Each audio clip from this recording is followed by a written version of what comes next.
Dr. Emma Walsh had always believed that the key to successful xenolinguistics was treating every cultural exchange like a puzzle where the wrong piece could start an interstellar war.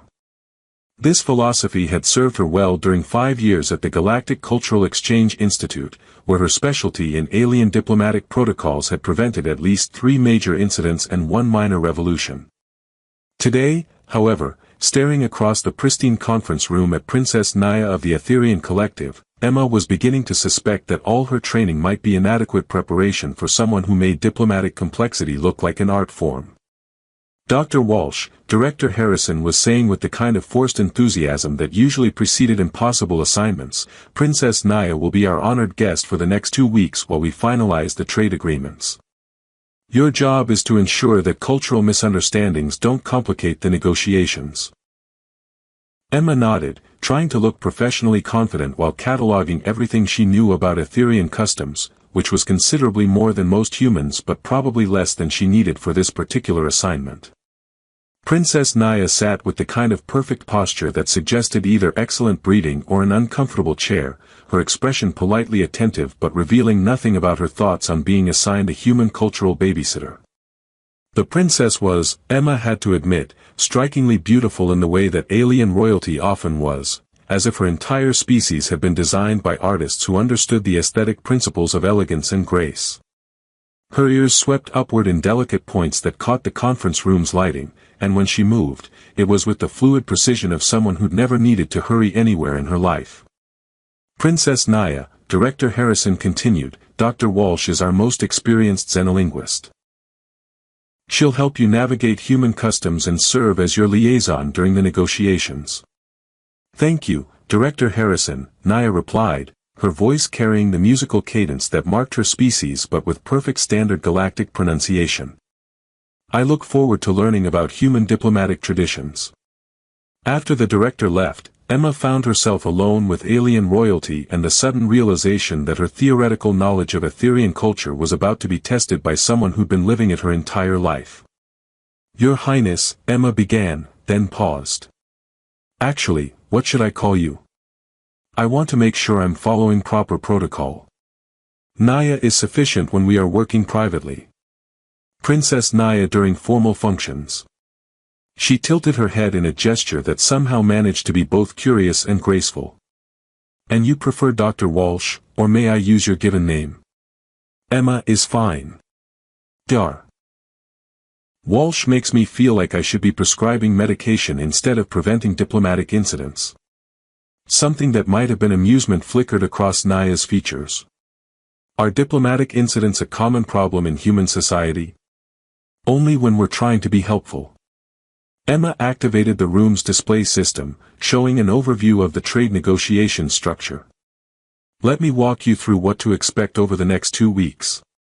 What followed was the kind of detailed briefing that Emma had given dozens of times to various alien dignitaries, covering everything from human business customs to the social expectations of formal dinners.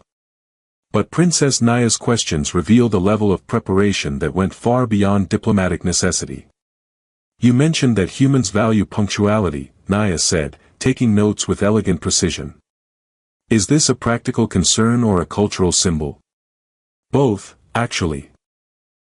Being on time shows respect for other people's schedules, but it's also a way of demonstrating that you consider the meeting important enough to prioritize. And the custom of shaking hands? Physical contact to establish trust and equality. It originated as a way to show you weren't carrying weapons, but now it's just friendly. Interesting. Etherians don't typically engage in casual physical contact. Emma made a note to warn the human negotiators about respecting personal space, then continued with her briefing. But as the morning progressed, she noticed that Naya's interest extended beyond mere protocol. The princess asked thoughtful questions about human motivations, social structures, and the underlying principles that guided human behavior. Emma, Naya said during a break, why do humans form emotional attachments to outcomes rather than focusing solely on logical benefits? Because we've learned that the best logical outcomes are often the ones that make people happy, and happiness isn't always logical. That seems inefficient. It's terribly inefficient. It's also how we end up with solutions that people actually want to live with instead of just solutions that look good on paper. Naya considered this with the kind of focused attention that suggested she was filing the concept away for future reference. Your species is more complex than our cultural analysts indicated. Your species is more curious than our cultural analysts indicated. Is curiosity considered a positive trait in human diplomacy? Curiosity is considered essential in human everything. We tend to trust people who ask questions more than people who already have all the answers. The afternoon session focused on formal dinner protocols, which led to a series of practical demonstrations that were both educational and mildly hilarious. Emma found herself explaining the strategic importance of small talk, the social significance of seating arrangements, and the complex etiquette surrounding who pays for meals in various contexts. So the person who issues the invitation is responsible for the expenses, Naya summarized, but offering to share costs is considered polite, unless the host insists on paying, in which case continuing to offer becomes rude. Exactly. See? You're getting the hang of human social logic. I'm beginning to understand why your negotiators often appear confused during formal sessions. Emma laughed. We're confused most of the time. We've just gotten very good at pretending otherwise. As the day wound down, Emma realized that what had started as a standard cultural briefing had evolved into something more like an extended conversation between two people genuinely interested in understanding each other's perspectives. Naya's questions revealed a sharp intelligence and an unexpected sense of humor, while her observations about human behavior were often insightful enough to make Emma reconsider things she'd taken for granted. Princess Naya, Emma said as they prepared to conclude the day's session, can I ask you a question? Of course. Why did you request a cultural liaison? Most Etherian diplomats prefer to work independently. Naya was quiet for a moment, her expression thoughtful. Because I have observed that the most successful negotiations occur when both parties understand not just what the other side wants, but why they want it. I believe that learning about human motivations would make me a more effective representative for my people. And now that you've spent a day learning about human motivations, now I believe that understanding human motivations may be more important than I initially realized, but also more interesting than I expected. Emma felt something that might have been pride at having provided useful insights, mixed with curiosity about what exactly Naya found so interesting about human behavior. Same time tomorrow, Your Highness. Same time tomorrow, Emma. And thank you for today. I learned more about humans in 8 hours than I had in months of preparation. As Emma watched Princess Naya leave the conference room with that trademark fluid grace, she found herself looking forward to tomorrow's session with an enthusiasm that went well beyond professional duty.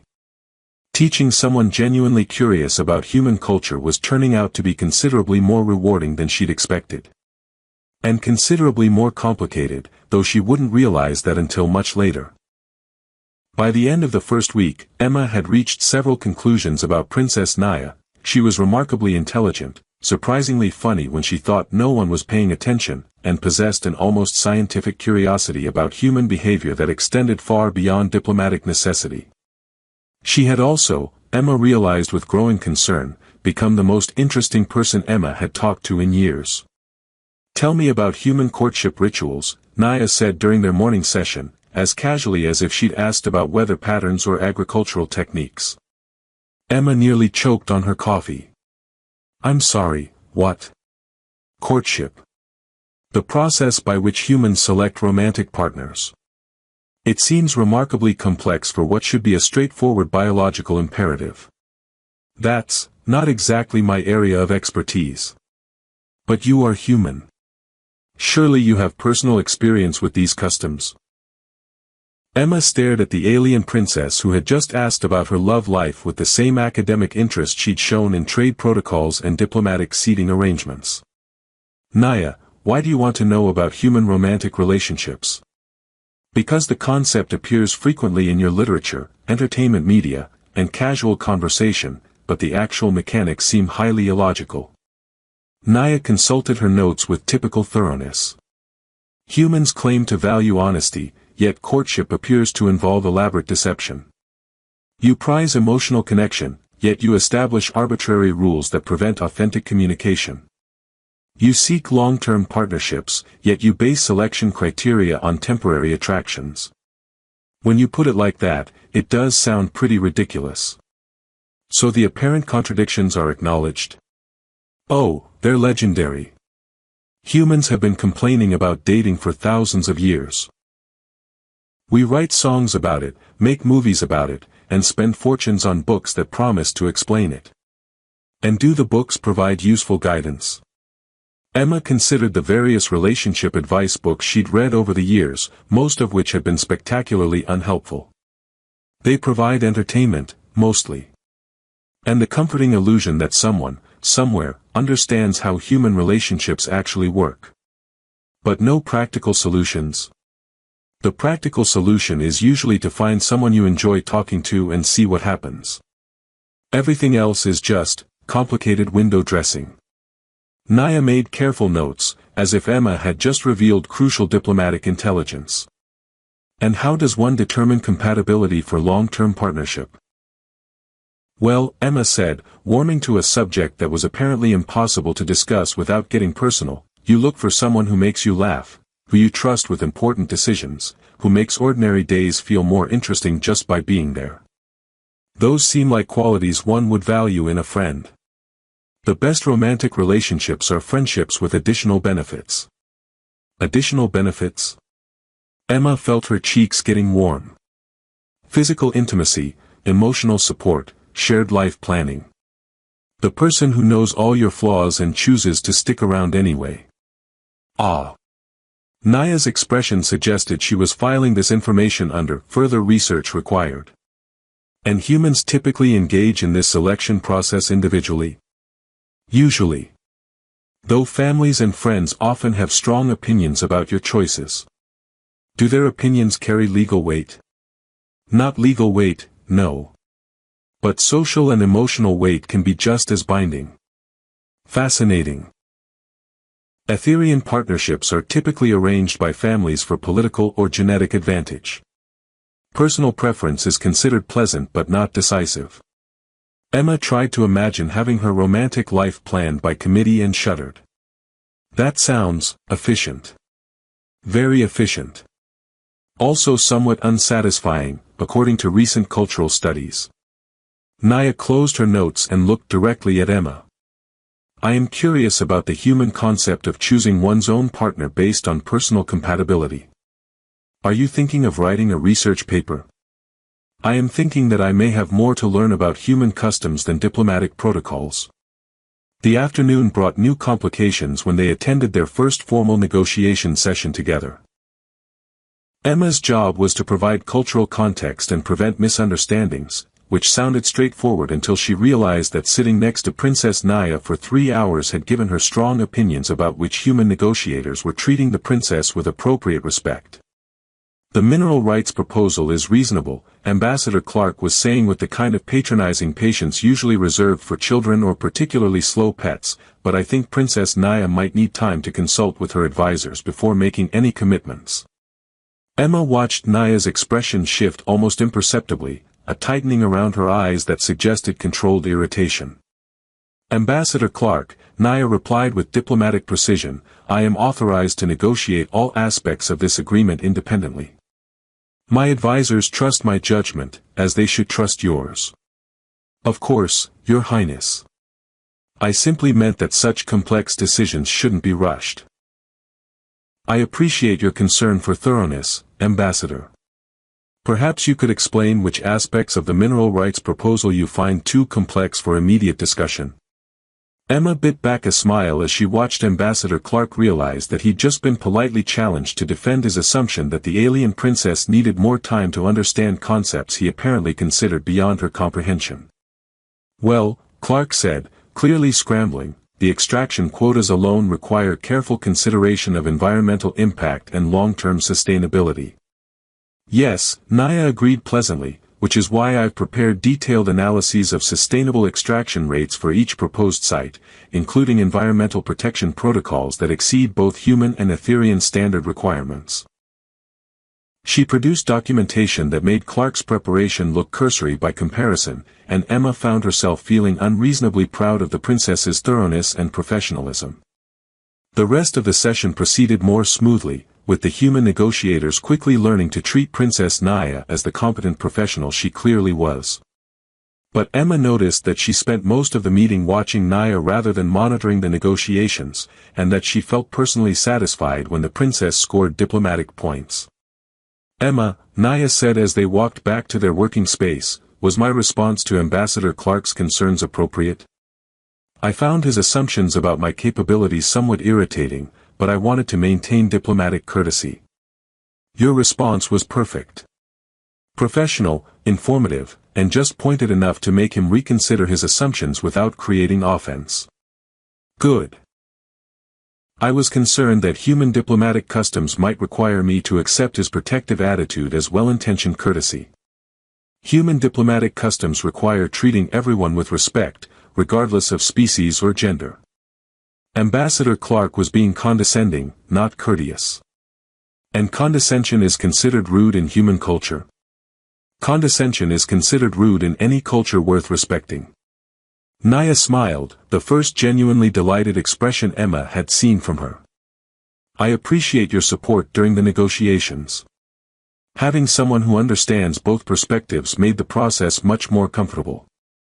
Emma felt a warm glow that was probably entirely inappropriate for a professional relationship. "That's what I'm here for." "Is it?" "Because I have begun to suspect that your assistance extends beyond cultural protocol guidance." "What do you mean?" "I mean that you have been protecting me from casual rudeness, anticipating my needs during formal functions, and providing emotional support that goes considerably beyond the requirements of cultural liaison work."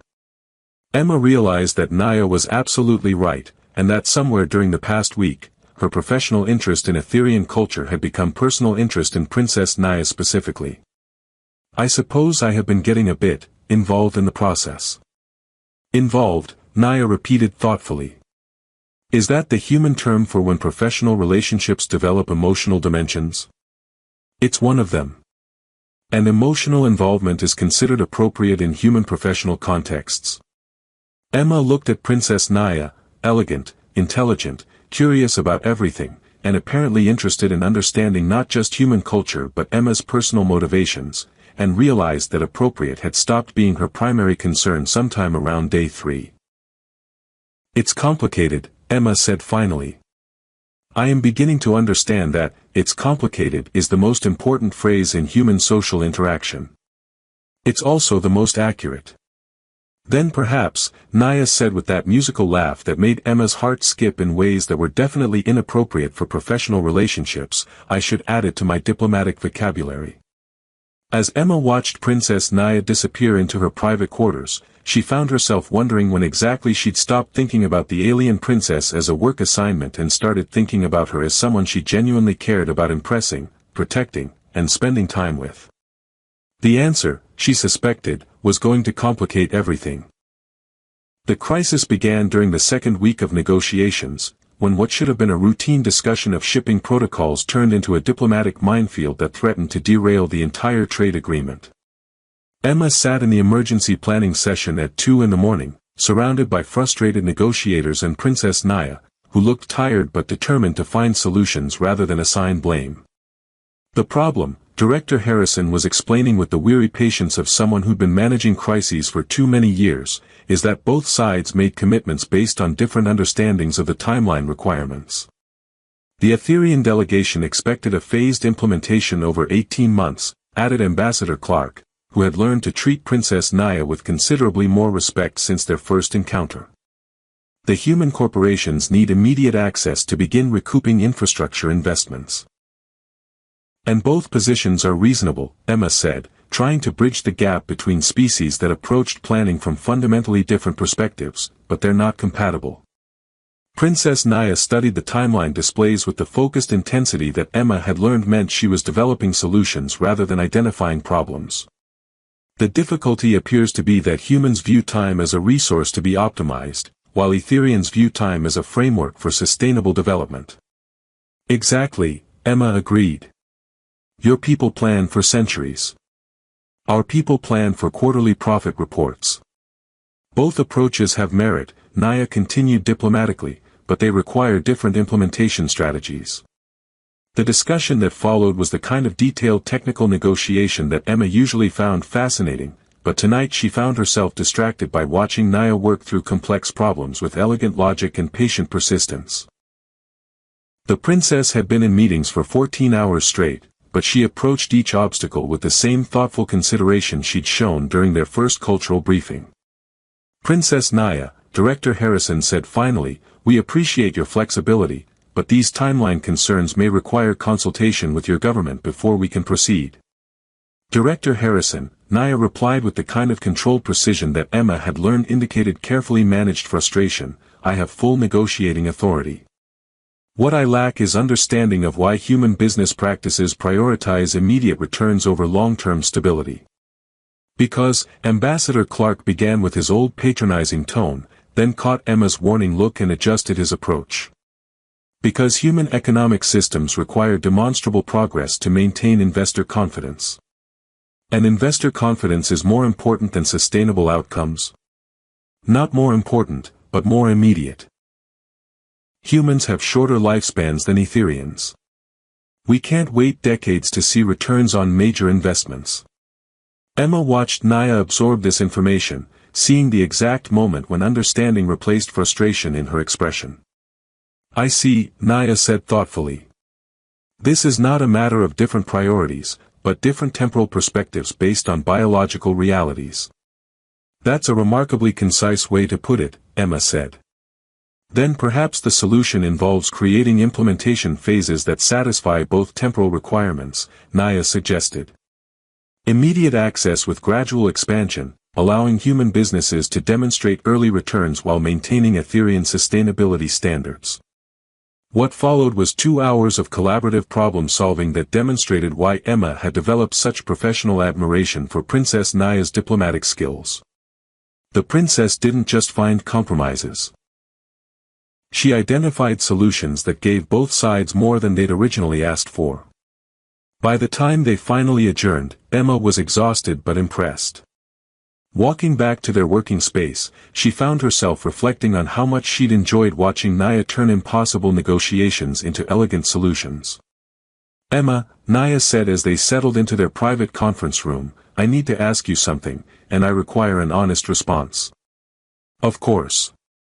Do you believe the human negotiators respect my authority, or are they simply being polite because you are present to monitor cultural interactions?"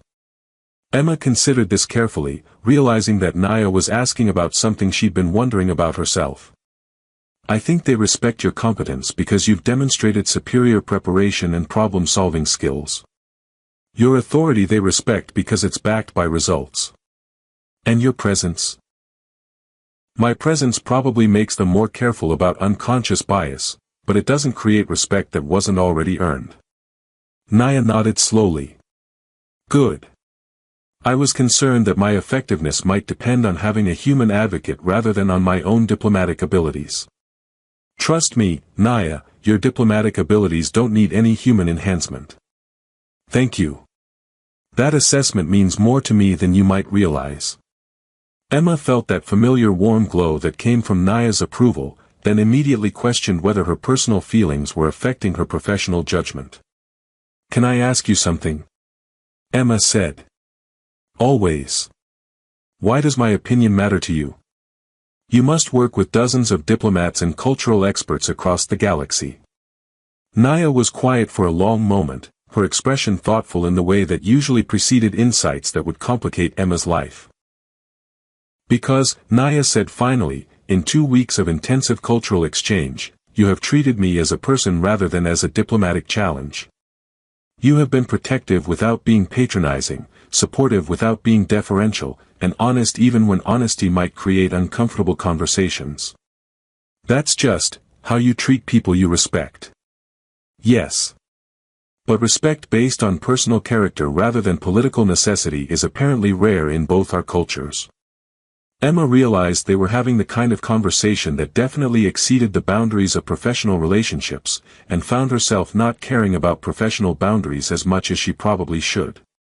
"Naya," she began, then stopped, not sure how to articulate what she was thinking without crossing lines that might be important to maintain. "Emma, is there something you wish to say?" "I was going to say that working with you has been the most interesting 2 weeks I've had in years, but that sounds unprofessional." "And being professional is important to you?" "It's supposed to be important to me."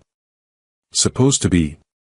Emma looked at Princess Naya, intelligent, elegant, genuinely interested in Emma's thoughts and opinions, and realized that professional distance had become much less important than personal connection. "I'm beginning to think that some things are more important than maintaining professional boundaries." Such as the fact that I care more about your success in these negotiations than I care about my own career advancement. And that I've started looking forward to our working sessions because I enjoy your company, not because I'm being paid to provide cultural guidance." Naya's expression shifted to something Emma couldn't identify: surprise, possibly, or perhaps something warmer. "Emma, those sound like the foundations of personal relationship rather than professional collaboration."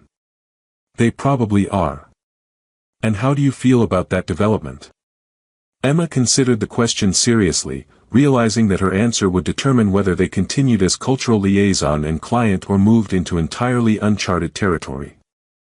"I feel like it's the best thing that's happened to me in years, and also like it's going to complicate everything." Complications, Naya said with a smile that made Emma's heart skip, seem to be a recurring theme in human relationships. "They really are. We're very good at making simple things complicated and complicated things impossible. Perhaps that is why I find human behavior so fascinating." They sat in comfortable silence for a moment, both apparently processing the implications of having acknowledged that their professional relationship had developed personal dimensions that neither of them had planned. "Emma," Naya said suddenly, her voice carrying a note of urgency that made Emma look up sharply. "What is it?" "The timeline crisis, the implementation delays, the investor concerns, none of that is actually the real problem." "What do you mean?" "I mean that we've been solving the wrong puzzle. The real issue isn't how to reconcile human and Etherian planning approaches.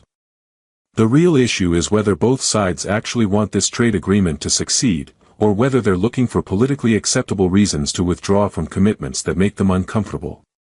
Emma stared at her, realizing that Naya had just identified something that had been bothering her all evening without her being able to articulate what it was.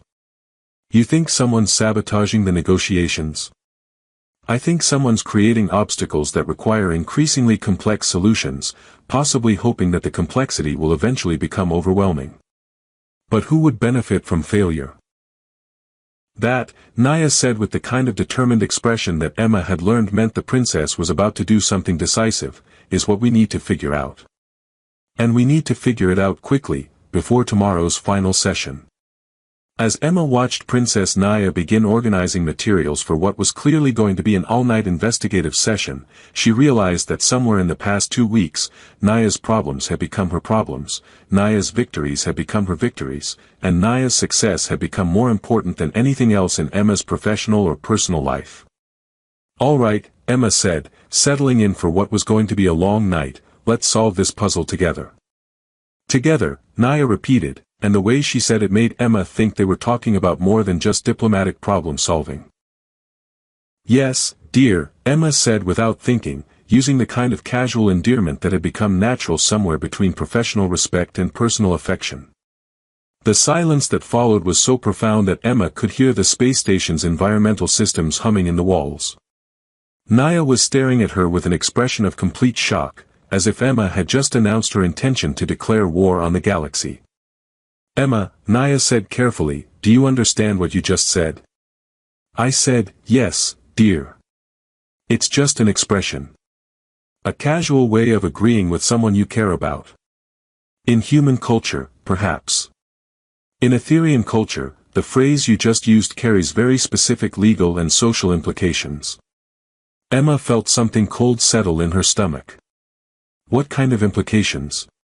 The kind that formally establishes a committed partnership between two individuals, with shared responsibilities and mutual obligations that extend indefinitely into the future. Emma stared at Princess Naya, realizing that her casual endearment had just accidentally created what sounded like an alien marriage contract. "Oh," she said faintly. "That's more complicated than I intended." The final day of negotiations arrived with Emma feeling like she was walking into a diplomatic minefield while carrying unexploded ordnance. Her accidental Etherean commitment to Princess Naya had transformed their professional relationship overnight, but neither of them had found time to discuss the implications because they'd spent the remaining hours before dawn unraveling the sabotage plot that threatened to destroy the trade agreement. "Dr. Walsh," Director Harrison said as Emma entered the main conference room, "I need to speak with you privately before the final session begins." Emma followed him to a smaller office, noting the grim expressions on the faces of several senior human negotiators. Whatever they'd discovered wasn't going to make her morning any easier. "Emma, we've received some concerning information about your relationship with Princess Naya." "What kind of information?" "The kind that suggests your objectivity as cultural liaison may have been compromised." Harrison activated a recording device. "These are transmissions from the Etherean delegation's private communications, intercepted by our intelligence services." Emma listened to her own voice saying, "Yes, dear," followed by Naya's explanation of its cultural significance, feeling her stomach sink as she realized that their private conversation had been monitored and misinterpreted. "Director Harrison," she began, but he held up a hand to stop her. "Emma, whether this was intentional or accidental, you've created a formal partnership bond with the lead Etherean negotiator. That represents a massive conflict of interest that could invalidate everything we've accomplished. It was a cultural misunderstanding. That doesn't matter. What matters is that you're now legally bound to someone whose interests may not align with human interests." Harrison's expression was sympathetic but firm. "I'm removing you from the negotiations, effective immediately." Emma felt panic rising in her chest. "Director, you don't understand. Naya and I discovered that someone's been deliberately sabotaging these talks.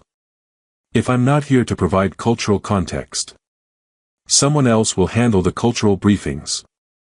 No one else has spent 2 weeks learning Naya's communication style, her problem-solving approach, Emma stopped, realizing that her passionate defense of the princess was probably proving Harrison's point about compromised objectivity. "Emma, you've done excellent work, but you're too personally involved to continue as an objective cultural liaison." 20 minutes later, Emma found herself in the observation gallery, watching the final negotiation session through reinforced glass while someone else sat in her chair next to Princess Naya. The replacement cultural liaison was Dr.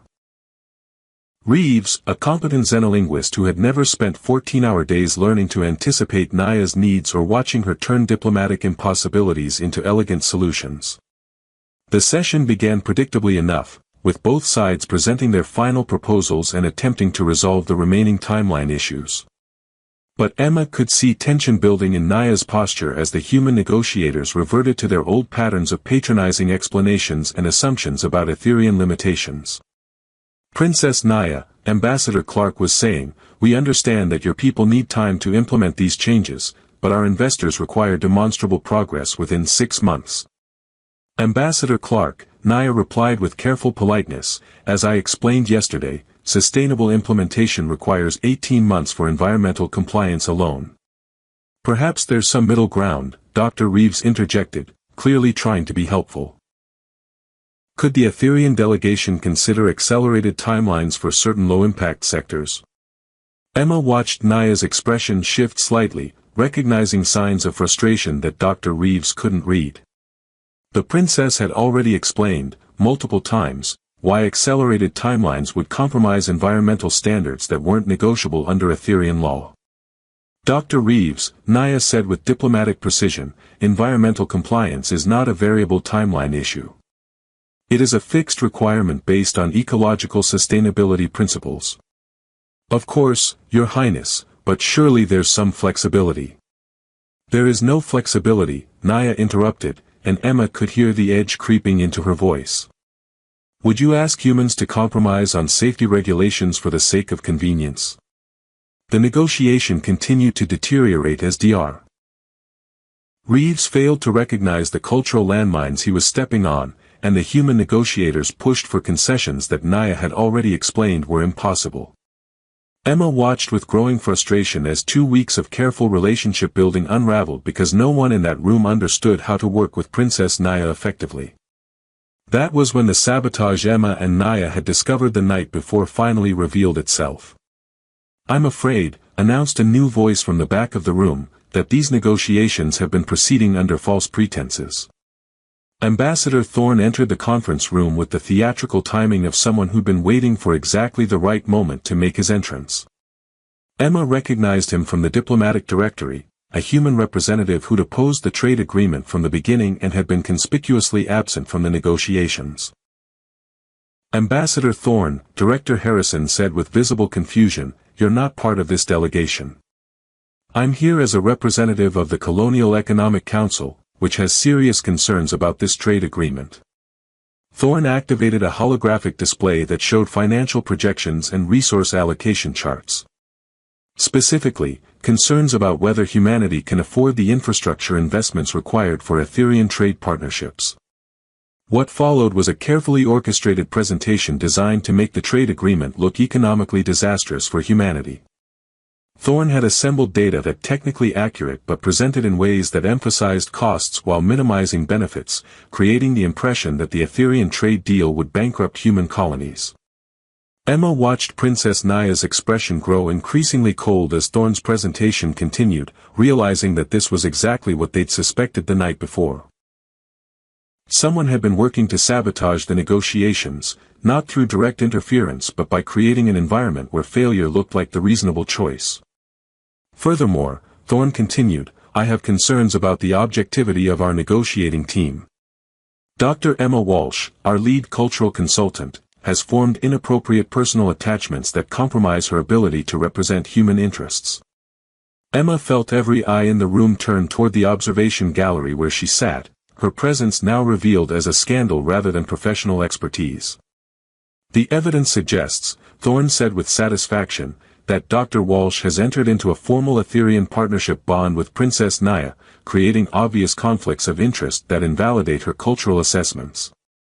The silence that followed was deafening. Emma could see Princess Naya's hands clenched in her lap, her composure maintained through obvious effort. "Is this true, Princess Naya?" Director Harrison asked. Dr. Walsh accidentally used a phrase that carries legal significance in Etherian culture, Naya replied carefully. "However, the bond cannot be considered valid without mutual consent and formal acknowledgement." "And has such acknowledgement been given?" Emma watched Naya hesitate, realizing that the princess was being asked to either validate their accidental commitment or repudiate it publicly for the sake of diplomatic expediency. That was when Emma made the decision that would either save the negotiations or end her career. She activated the observation gallery's communication system and stood up. "Director Harrison," she said, her voice carrying clearly into the conference room, "I need to address Ambassador Thorne's accusations directly. Dr. Walsh, you've been removed from these negotiations. As a cultural liaison, yes. But as someone who spent 2 weeks learning how to work effectively with Princess Naya, I have information that's relevant to these proceedings." Emma took a deep breath and committed to the course of action that felt right regardless of its professional consequences. "Ambassador Thorne is correct that I accidentally created an Etherian partnership bond with Princess Naya. What he's omitted is that this bond doesn't compromise my judgment, it clarifies it." She gestured toward the financial projections that still dominated the room's main display. "Those economic assessments assume that Etherian trade partnerships will operate like traditional human business relationships, with competitive pricing and resource extraction focused on short-term profits. But Etherian partnerships are collaborative arrangements designed for mutual benefit over extended time frames." Emma activated her own display, showing the analysis she and Naya had prepared during their all-night session. "When you factor in technology sharing, collaborative research benefits, and the long-term stability of Etherian partnerships, the economic benefits exceed Ambassador Thorne's projections by orders of magnitude. Dr. Walsh, Ambassador Clark interjected, how do we know your assessment isn't biased by your personal relationship with Princess Naya? Because, Emma said, looking directly at Naya, my personal relationship with Princess Naya is based on professional respect that developed into personal trust. I trust her judgment on trade issues because I've watched her solve impossible problems with solutions that benefit everyone involved. Emma paused, realizing she was about to make a statement that would define the rest of her life. Ambassador Thorne asked whether my partnership bond compromises my ability to represent human interests. The answer is no.